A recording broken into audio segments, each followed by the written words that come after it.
الحمد لله وكفى وسلام على عباده الذين اصطفى أما بعد. أعوذ بالله من الشيطان الرجيم. بسم الله الرحمن الرحيم.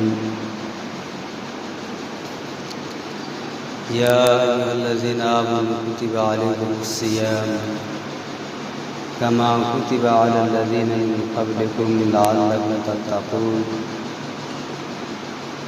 صدق الله العظيم.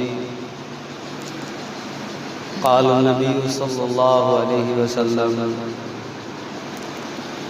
من صام رمضان إيمانا واحتسابا غفر له ما تقدم من ذنبه وتأخر، أو كما قال عليه الصلاة والتسليم. حضرات محترم و معظم و مکرم بزرگان کرام اور میرے نوجوان عزیز دوستوں اور ساتھیوں، اللہ رب العالمین کا بے انتہا فضل و کرم، انعام اور احسان ہوا کہ اللہ تبارک و تعالی نے پورے سال خیریت اور عافیت کے ساتھ زندگی گزارنے کے بعد یہ رمضان مبارک کا مہینہ عطا کیا. بہت سے دوست احباب ایسے ہیں جو امسال موجود ہیں ہمارے ساتھ اور آئندہ سال موجود نہیں رہے، اور بہت سے دوست احباب ایسے تھے جو گزشتہ سال اس مبارک مہینے میں ہمارے ساتھ شریک تھے اور وہ امسال اس دنیا میں نہیں ہے، اس دنیا سے چلے گئے.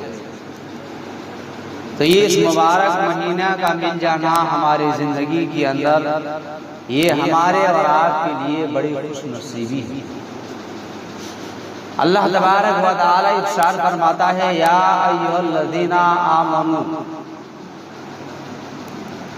یہاں اللہ تبارک و تعالی لفظ آمنوا کا استعمال پورے قرآن مقدس کے اندر 88 جگہ پر 88 مقامات ایسے ہیں جہاں پر اللہ تبارک و تعالی نے ہم اور آپ کو ایمان والوں کے لقب سے نوازا ہے.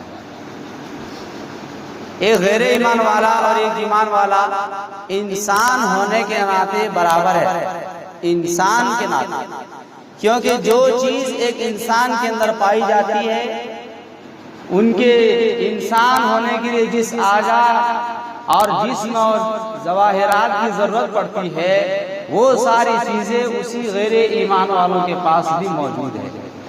لیکن اللہ تبارک و تعالی نے ایک ایمان والوں کو اس انسانوں میں سے ایک انسانوں کو چھانٹا چنا اور ایک خوشخبری دی: یا ایھا الذین آمنوا کتب علیکم الصیام کما کتب علی الذین من قبلکم لعلکم تتقون. میرے عزیز دوستو، باتیں تو بہت ہے کہ سب سے پہلے اس دنیا میں اس دھرتی پر روزہ کس نے رکھا ہے.